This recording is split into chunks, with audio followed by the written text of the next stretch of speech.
Describe the RS method in a sentence. Ouch. Ouch, yes. Okay. Or a word. So it's where science and spirituality come together in unity. That's how I see it. It's like a short sentence. That is... Here's one, just tiny little bit longer one. It says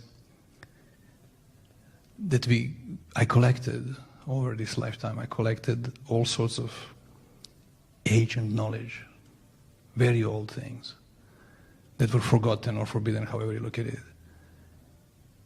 And combine that with the latest scientific knowledge about our minds and neurology, all this beautiful information that's available to us today.